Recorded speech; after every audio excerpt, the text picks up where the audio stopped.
We have so many stories in our lives, but our stories are not always heard. On the Hear My True Story podcast, we tell our own true stories. Before the white car parked, our head teacher had scattered. Looking at him, I could only see his tie that was flying backwards, waving at us, and he disappeared in thin air. I want to share my life story. I want to share my voice with the people because I know that just a small joke I can tell through this podcast, it will make someone smile. When you ask me what I fear most in life, I would definitely respond to you and say it's fear itself. We are fighting for togetherness. We are fighting for equal rights. We are fighting to end injustice. You don't have to be a storyteller or writer because, guess what? Life writes the best stories. Hear my true story. For any listener who's listening and you are visiting German, it's good to visit. Oh my God.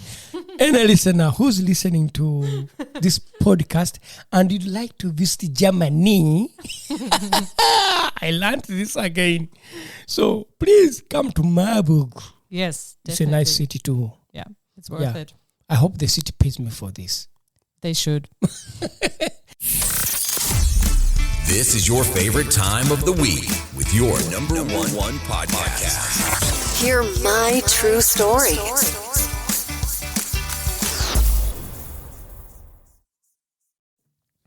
Yeah, our dear listeners, thank you so much for joining us on Hear My True Story podcast.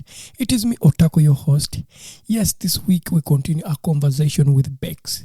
In the previous episode, we had to know more about her professional life as a teacher, what drove her to choose to be a teacher, what was that personal story that made her to take that profession. Again, this week we continue with the conversation, but this week we get to know more about her sports professional life, what she does, and what is the personal story behind her being a sports person. And we shall also continue more to know what are her hobbies, why does she choose to do theater.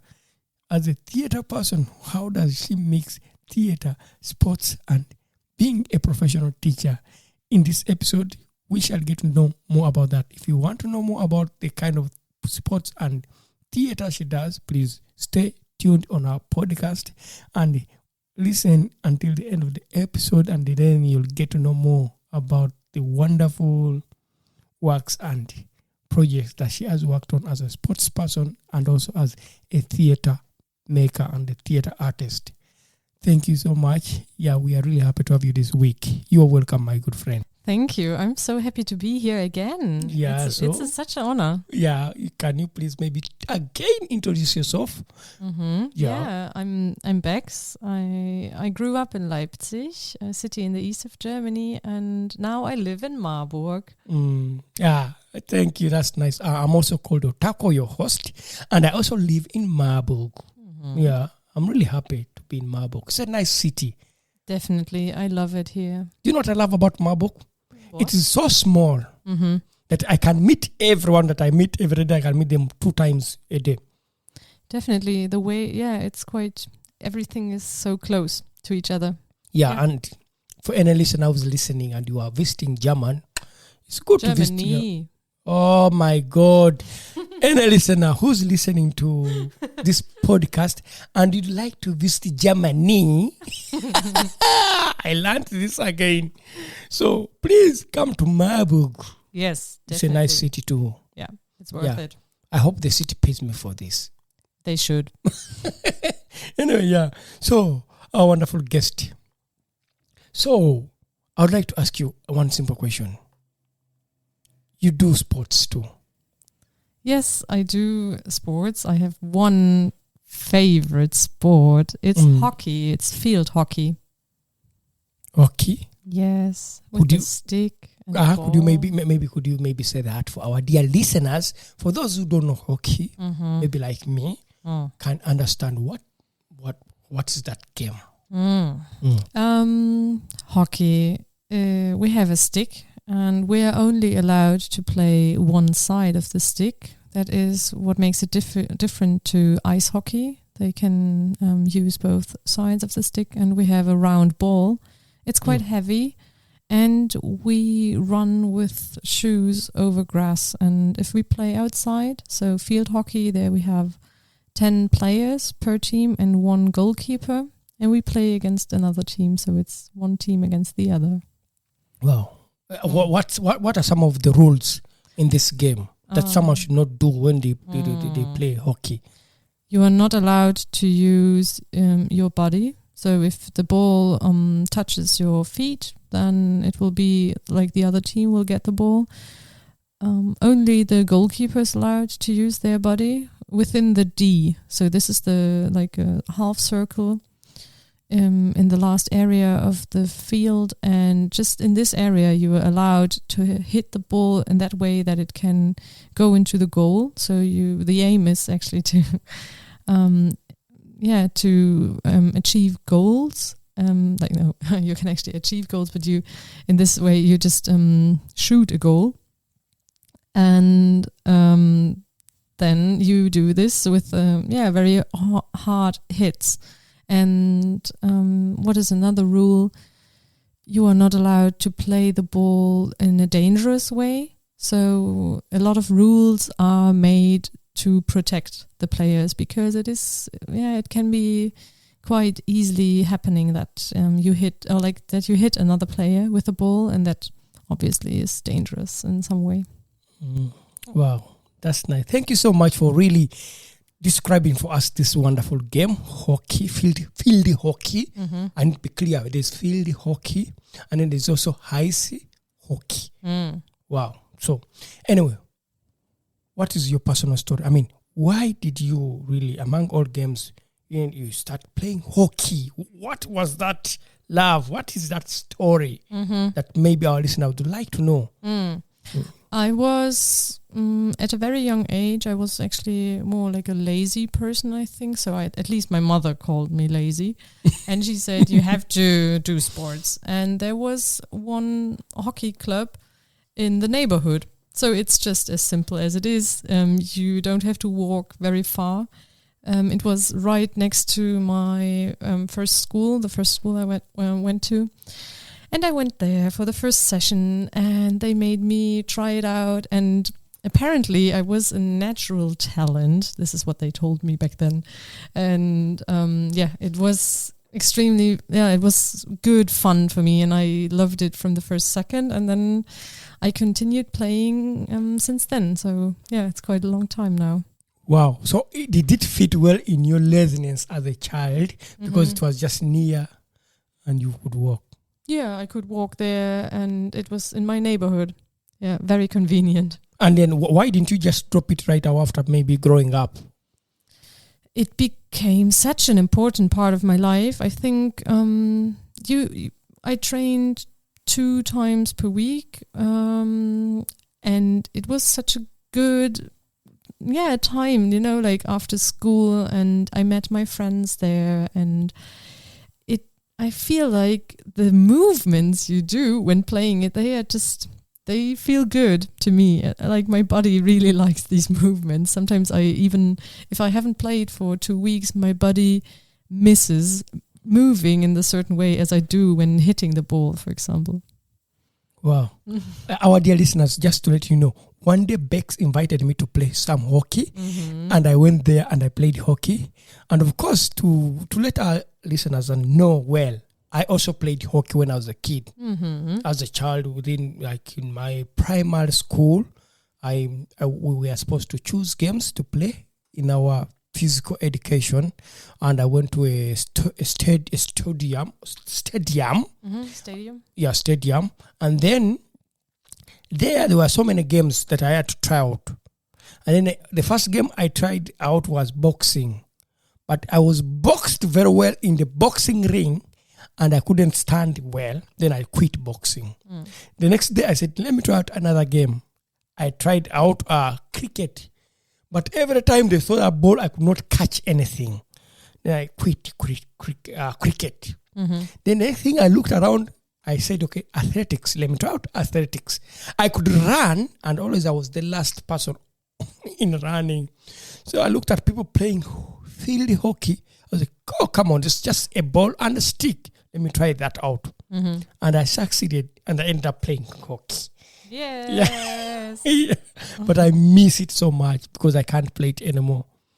But don't you want to join the team like that we have? I really want to join the team, the leisure time team, and I hope I get the right contact and information. Yeah. I want to join it. Yeah, I'll make this possible. Yeah, that would be so nice. I'll bring you there. That's yeah, possible. Yeah, Yes. I like the promise. So I follow up this promise Yeah, because now- promise is a date. So I'll come up and say, yeah, when are we trying out hockey? So that's how I started playing hockey. Mhm. That was my personal story.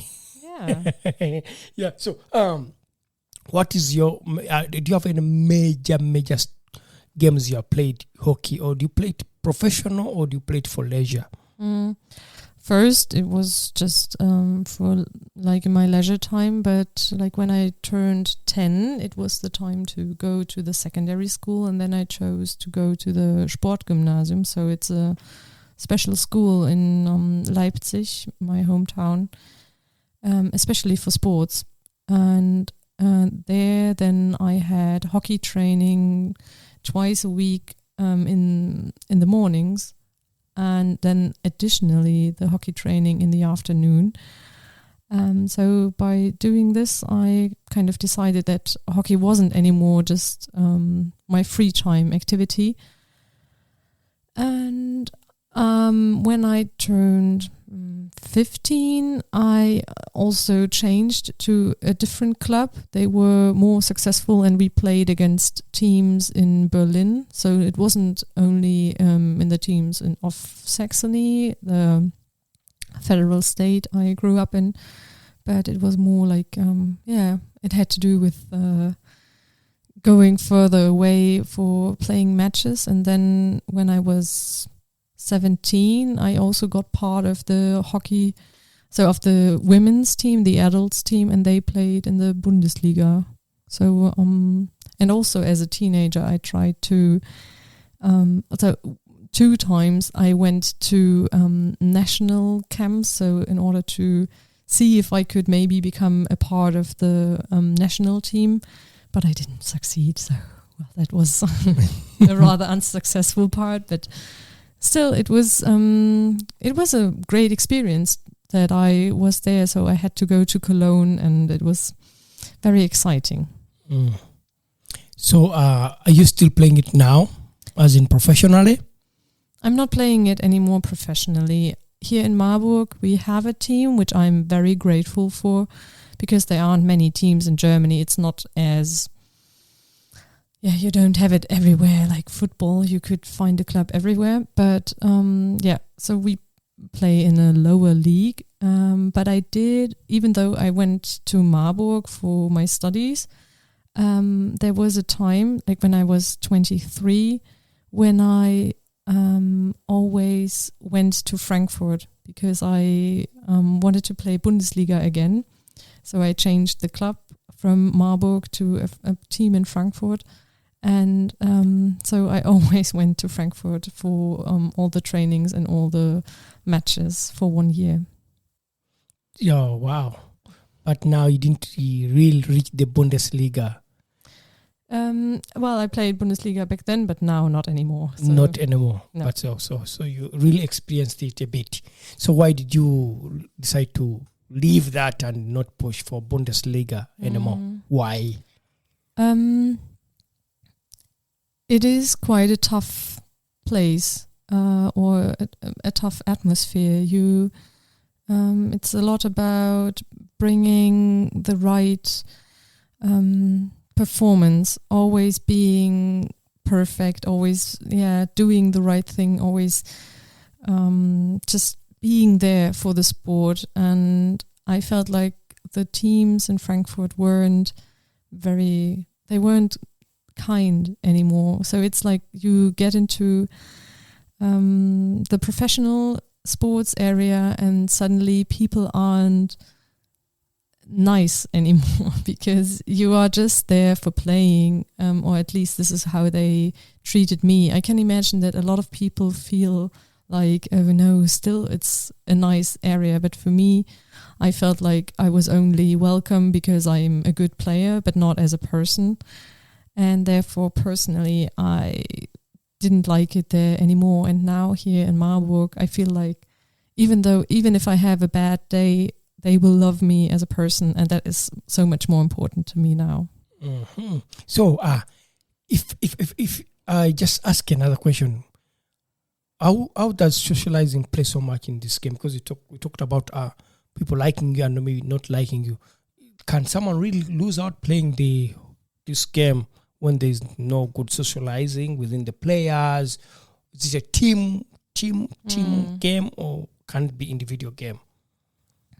In my opinion, it is the key factor that the social aspects are working. And I feel like if the team is not really working with each other on a social level, it cannot win. That is why team sports are team sports. You really have to work together, on a personal, like as individuals, but like you have to feel like they like you as a person, not only as a player. Yeah. So, in your career, as in your hobby, because you don't play it as a career, but you play it as a hobby. Yeah. So, do you have any great moment that you say, "Wow, this I'll never forget in my hobby of playing hockey"? It's the moments when I shoot. So once I shot a very important goal. The first one that comes to my mind is here. It was here in Marburg, and we played against the best team of the league. They're from Wiesbaden. And even though we lost in the end, I think we lost 4-2, but I shot the second goal of our two, and it was actually quite great because I started in the back and I went through to the right into the circle of the other team, and then I just shot right out of running. So I was running and then shooting and went onto the goal post and into the goal. So all the crowd was cheering up, and that is obviously a great moment.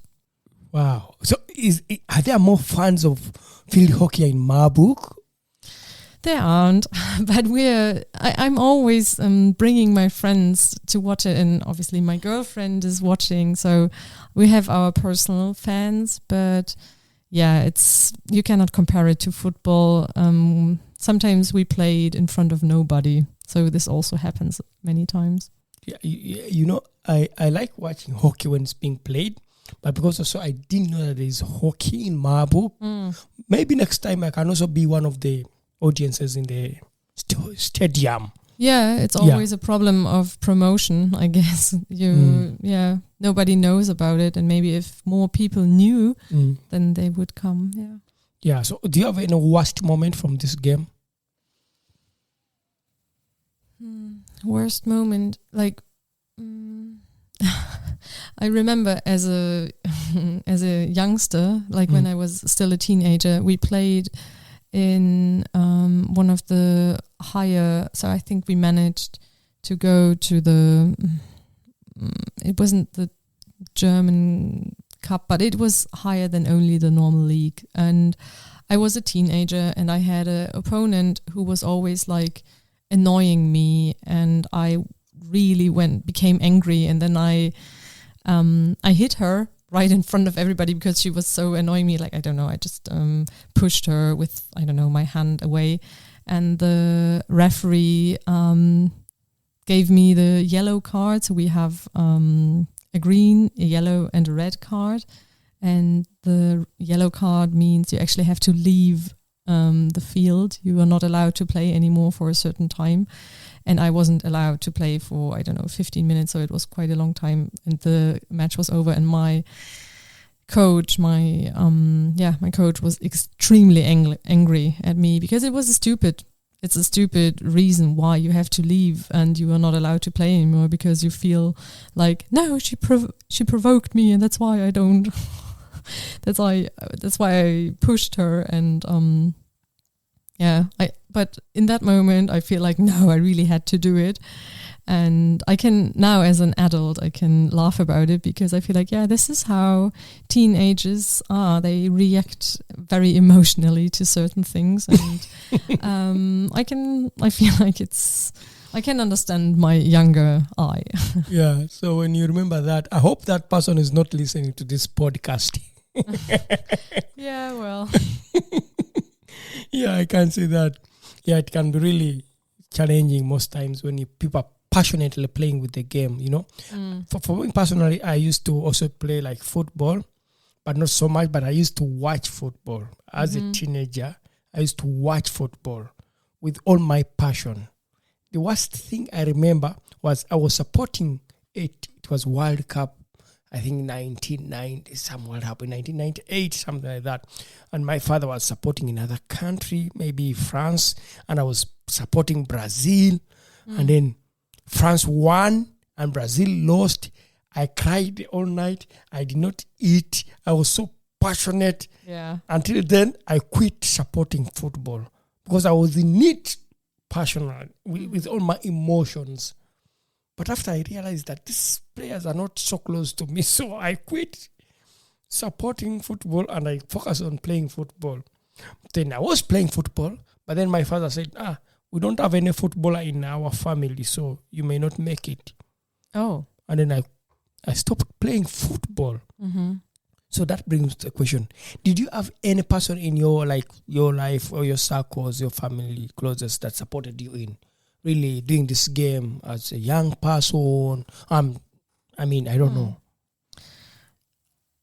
I was the first one to play hockey in my family, but I felt maybe this is what actually in the opposite way made me even do it, because then I felt special. I felt like, yes, cool, this is really my thing. And I think, so for the first time at the beginning, my father really supported me a lot. He stopped because of family stuff after a while, but I feel like I had the support from my family so that they really they always felt happy with me. And so, for example, when I was 17, I played hockey. I had training 10 times per week because I had so much training during school time and during in the afternoon as well. And I think my family supported me by doing that. Wow, that's nice to have, yeah. Make sure to leave a review. This makes our day and fuels future episodes. Hear my true story.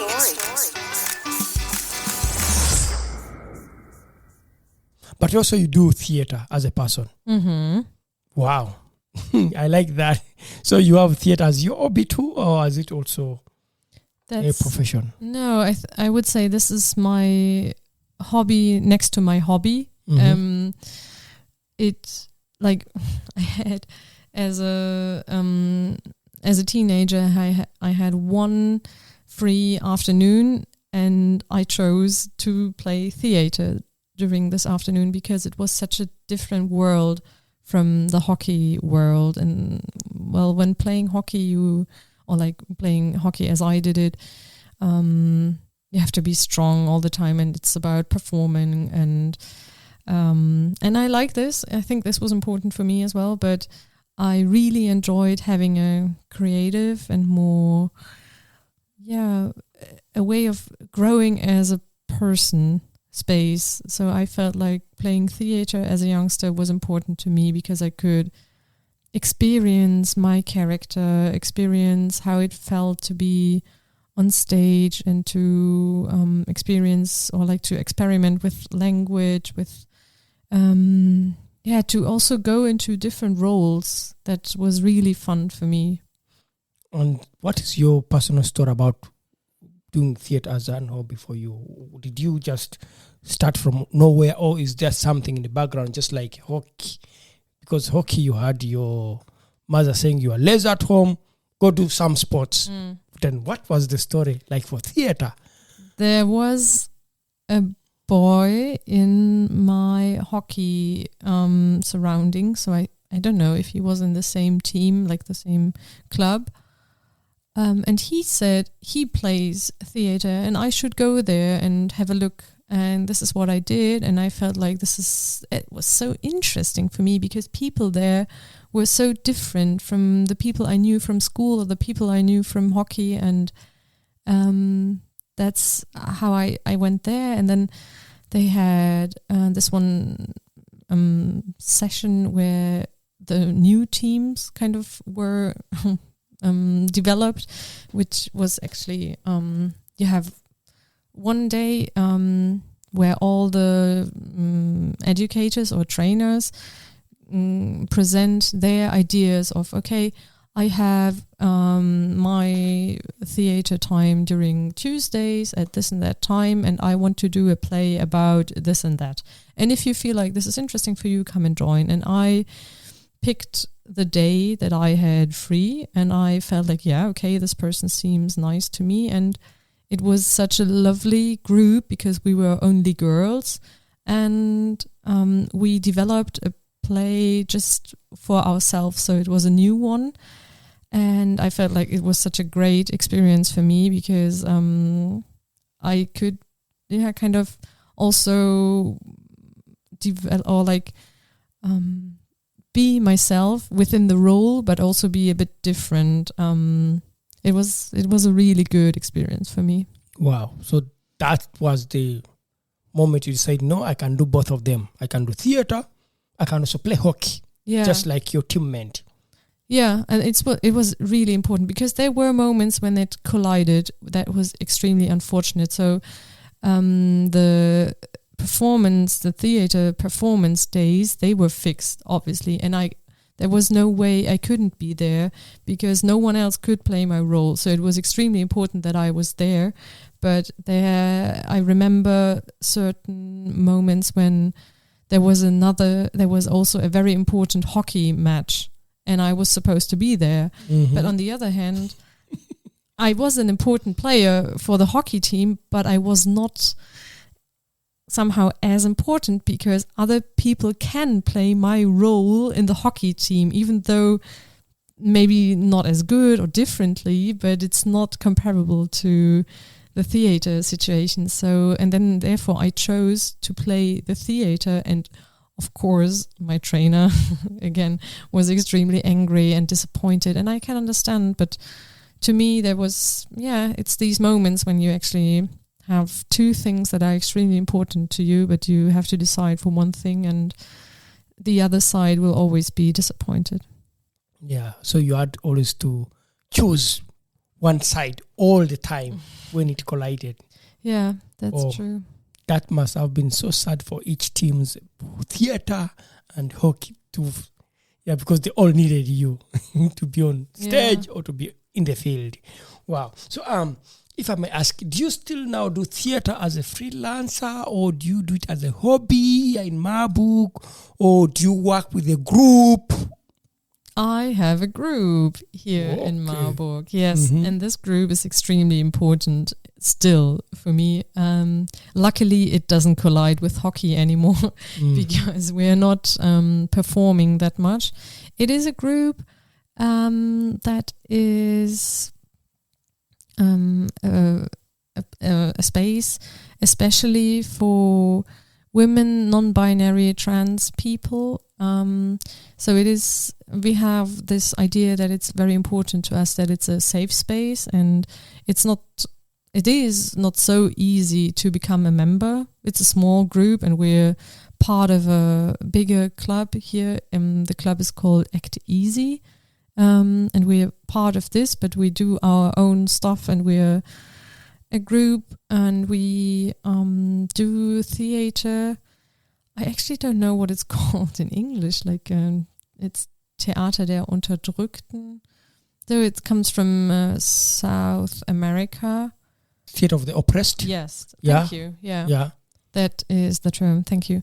And we try out how to work on situations that happen to us in our daily lives and how we can use the theater in order to work on it, to progress it, to process it, and to think about, okay, how can we maybe handle these situations? And what's the name of the theater group? The theater group is called Forum Geht's. Forum Geht's. Why did you give it that name, Forum Geht's? What's the meaning behind the name?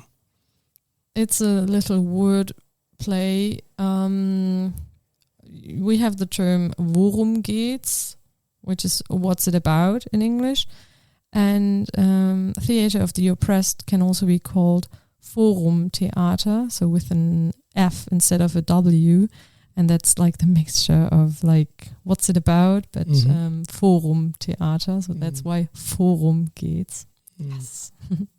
Wow. And how can someone be a member? If someone, maybe I have some listeners who are listening from Marburg and they would like to be members. How do people get into being a member in this theater group? Because you said it is not easy to be a member. Yeah, because it is a safe space. Yeah. We have times when we feel like as a group, okay, it's good to let new people get into our circle, and then we announce it through a Telegram, a group on Telegram, or maybe just like by telling people. And during that time, you can actually say like, yeah, okay, cool, we would like to join, or I would like to join, and they can come, and they have to come to our theater meetings, I think 3 times, so that we can all get to know each other, and then we talk about it as a group if we feel safe with this person. And then if we feel safe, then the person can join, and if the person feels like they would like to join us, they're part of the group. Wow, that's very nice. That is always a conversation within the group. And also, do you consider someone, if someone says, I don't feel safe, so they leave? Yeah, that's indeed why we feel like it's good that we consider ourselves a safe space. So do you do certain projects, within Germany or within Marburg, or do you only do your small projects within the city? We do some projects. It depends on if the people have time for it. So what is special about the Theater of the Oppressed is that we don't have one specific play and each person has a role they play, but it's rather that people play the role of their own lives if we perform. So we sometimes have, if there is a festival somewhere, and people of our group are, or if we are as a group, if we have the time to prepare it, then we do a performance. It hasn't happened a lot because of Corona and because people don't have that much time. Still, we don't earn money with it, and so we have to see if we can actually do something. So if we can actually spend much time with it, and if we do it, then the performances are not that we have a certain idea, so we have certain. It is kind of a play, but not in the very classical way. Okay. Yeah. Do you also give like workshops on trainings or something like that? Are these services also available in your group? Yes, that is actually possible. I personally haven't given a workshop yet, but I know of other members of our group. They went to other cities and they gave workshops. And we always like to get invitations to theater festivals and to cooperate with other groups. We always try to do this. Hit subscribe and don't miss the next episode. Hear my true story. So for our dear listeners, I'll put some information about Forum Gets. Yeah, how you can get in touch with them. If you have platform for workshops, trainings, they can offer that. And actually, for our listeners, I just let you know, I've watched one of the productions or the performances from your theater group. And because I'm lucky that, my wife, she's also a member of the theater group. So I find myself also trying to watch some of the performances when they have them, and also to get to know about the trainings when they are there. Yeah, and to just ask, is it the only women group, theater women group here in Marburg? Yeah, that is one point because, working about what the patriarchy does to all of us, therefore it is one main aspect that there are no cis men allowed in our group. So, I mean, when you say that, just ask, what is your personal view? You are free to talk about it or not, about theater here in Germany with gender. How do these two, how does gender influence theater?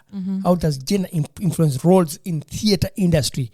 I used to do theater in Uganda, and also there's a problem of also gender influencing. You find that popular theater writers, directors are men, and you find theater directors are men. And although they are really powerful, strong theater women in my country, Uganda, but the platform is not given to them. How is it here in Germany? I know about the theater, so the big one in Marburg. I only know about female producers, but I can imagine if you would ask them, they would claim that it's quite the same here in Germany as what you experienced in Uganda.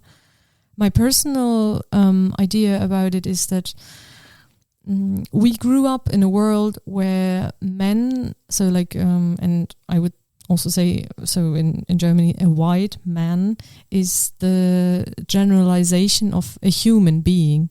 So if we just want to see a blank person, then I would put there a white man. And the problem is that if you put there a woman, it's already a character. It's already someone specific. It's not just any person you could like put into a different version. So obviously also female players or actors can play different roles, but it's already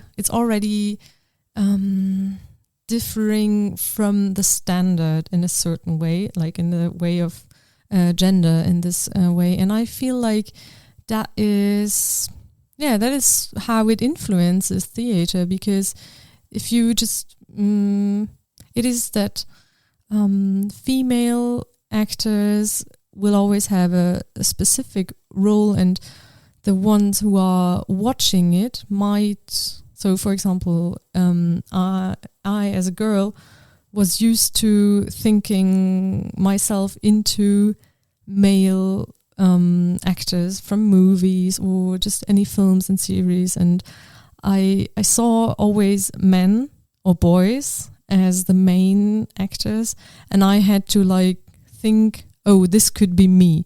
But if you see a girl, no boy is used to thinking, oh, this could be I in this version. So in that way, we always have this problem, I would say, that the viewers are not used to girls on the stage just being human. Like obviously they're human, just one stereotypical human. And I mean, I'm not talking about color is even wow. I mean, this is. I guess this is your experience. Then Yeah, I get your point. Yeah. Because, of course, even me, I see when I go to big theaters here in Germany, I've had a chance to be in Cologne, I have a chance to be in Berlin, I had a chance to visit some theaters in other big cities here in Germany, Kassel and that, and see pictures of only men as the theater actors that work with the theater, and you see men, you get that, and you see a few women, and you're like, okay, that I don't put color, and then I've not yet put color there because that's another topic that I can't just go into right now. And then I see there is that too. But how is it for you? You are an activist of sexuality. Like, I mean, if I said it right, I don't know what's the right thing. You can advise me. You are an activist too, mainly for the perspective of the queer community. How is the queer community is in the theater here in Germany? How is it like? You do theater as an hobby, but also you do it as you're a teacher. You also use theater to teach. So how is it? You are free to talk about it or not even to talk about it. Yeah, I just felt like there were a couple of questions within one question. I'm sorry. So considering sexuality, it's the same. You know, we have a standard, and this standard is heterosexual, and all the love stories we see on stage, or most of them, are between a man and a woman. And so I would say in this context, as a lesbian person, of course, I would like to see more representation of this area or of this sexuality on stage as well. Yeah, and that's something that is maybe not yet there. Well, there are people I feel like who have seen a lot more plays than I have, and maybe it's better to ask them. Maybe your listeners know a lot more about it. It's just my feeling is that it's growing, it's becoming more. Definitely, we're getting somewhere, but still it's special. You know, having same-sex relationships on stage is always...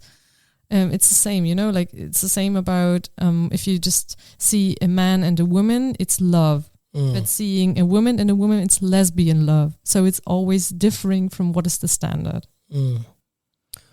I cannot really understand that much because I'm not really informed so much about the Germany theater and this and that, but I feel I can talk on my perspective from my experience as a theater artist from Uganda.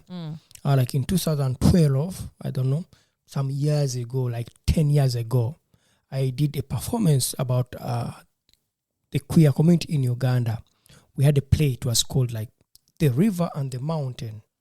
So it was more about activism, but also telling stories of the queer community in Uganda, the stories that are not given space on stage. And I performed there. I performed in The River and the Mountain, which was more about talking about the life of being a queer person in Uganda. If you are a listener and you are listening to this podcast, you can do some research about the queer community in Uganda and how it is like to be, because I cannot tell because I'm not in that community, but I was just an artist who is an activist, who is there to use his skill to share for those who cannot speak for themselves, but to speak, to tell their stories if they say yeah.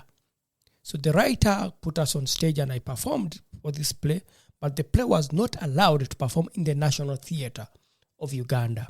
And I was put on a ban from most directors not to have me in their plays. And actually since 2012, I was not in people's big plays in Uganda. I stayed doing tours, world tours, but not doing plays because the National Theatre didn't allow the play. So the only plays I could be in are the plays that I directed myself or wrote by myself. Yeah. So it was really difficult for us to even tell the story because it's not easy in Uganda to speak about gender, sexuality mainly. Yeah. The queer community is really, it's another big story. Yeah. Yeah. And that's why I asked that, because of what I experienced as a performer or as an artist, but also as an activist. Yeah. Yeah, luckily in Germany that is different, that we that it is not forbidden or that actors wouldn't be banned. Even like, I mean, you just played it, and I don't want to imagine how it would be if you were gay and like being forbidden to do what you want to do as a job was horrible. I can imagine for you, for yourself, but having the double, I don't know, burden like to carry if you just for being yourself were banned is, it sounds horrible. And I'm really sorry for all the people in Uganda. Yeah. Yeah, it's really that way. It's really not an easy topic to talk about because it is intertwined with so many things. And actually, politicians use it. The politicians use this to drive their political views, which is so conservative, so culture-driven. I mean, it's really not nice. I really don't like when they go that angle. Yeah. I saw a film. It's called Rafiki. It's Rafiki. Yeah, it plays in Kenya. Yeah, and it has it has the story of two girls and falling in love with each other, and it was forbidden as well. Yeah. And I guess that is really a good example as well, and how it's still a long way. It's still a long way, really. And if you see back there on that wall, that's the poster of the play. Okay, yeah. Yeah. Yeah, that's what... the river and the mountain. Yeah, the river and the mountain. I liked this play. I played the role of a pastor who hated the queer community. Oh. But then this pastor gets to know that the best friend, is queer. Mm-hmm. They grew up together. Mm-hmm. But then he has to choose either to be pastor or to support the friend or to betray the friend. That character betrayed the friend. Oh. Yeah. But that was a play. Yeah. Yeah, so yeah. So interesting to share this. Yeah, so in theater, is there anything that you'd like to share about that we did not talk about in our conversation? It is for me a great hobby, and especially next to like my job of teaching, or I feel like it's a great way to like. It was a great thing for me to grow as a person, and it was always a wonderful thing. But it's not a job, and I feel like to like for all the ones who are actually working. Or working with the theater and being so dependent on it, I can imagine that it's quite a tough thing as well, even though it's beautiful, I can imagine. So, but you're still using theater in your teaching? Yes, I do. But I can like, it for me, it's like a nice extra, it's a lovely additional thing, but I'm not in such a way dependent on it. In Germany, when it comes to professions, you need to be clear where you fall. Are you a teacher? Are you a theater pedagogue? Or are you a pre-educator? So you have to separate them professionally. But for me, I'm training as to become a pre-educator. But you know that doing theater is my plus. Because already I'm a theater pedagogue from Uganda. Also, I did trained to be a teacher. I've been doing theater for over 12 years. Yeah. So I have the experience. And when it comes to working with children and theater, it's so wonderful. I just feel like it is really a beautiful thing. Yeah. I don't know about really you. Nice to hear. No, it is, definitely. Even though I see theater more as right now, I feel like it's good for myself to experience it, and but it's a wonderful thing to share as well. Yeah, and that's true. And we always try to import some skills from theater, and we fuse them with our trained professions. Yeah.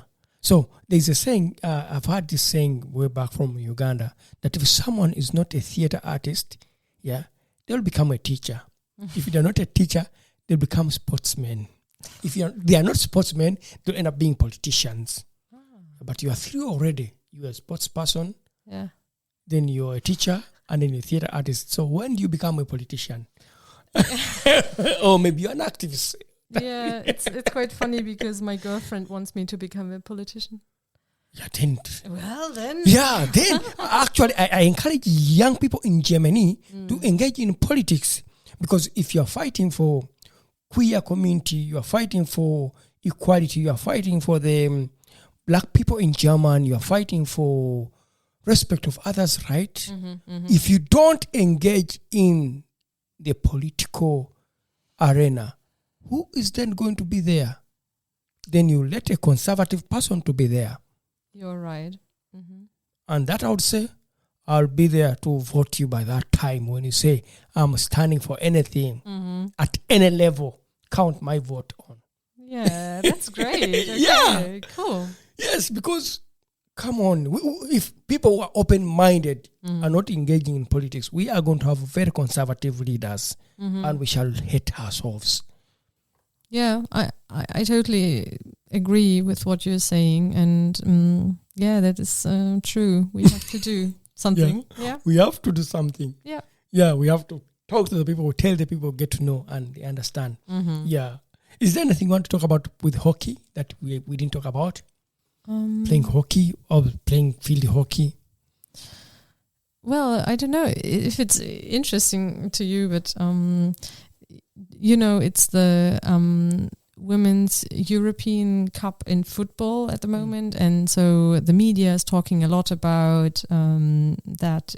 Actually, women are a lot less represented in media, and so this obviously is the same case for every other sport. But then I feel like, okay, even though women's football is less represented in media, it's still a lot more represented. So I would like it that we see other sports than football more. I would really appreciate it if the media could, if we could just watch other sports more.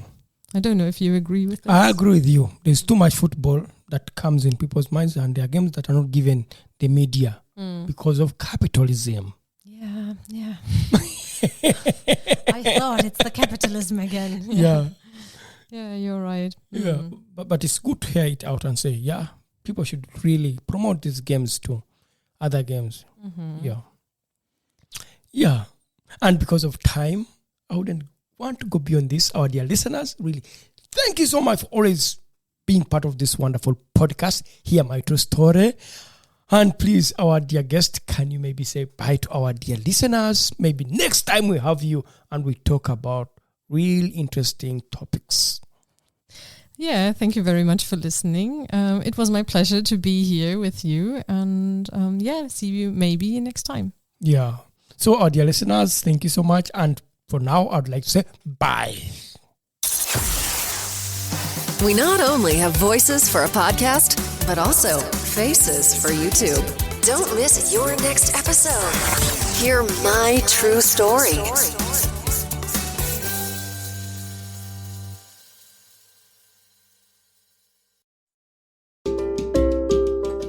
Thank you for listening to our podcast, Music by Edwin Matovo, hosted and produced by Otako.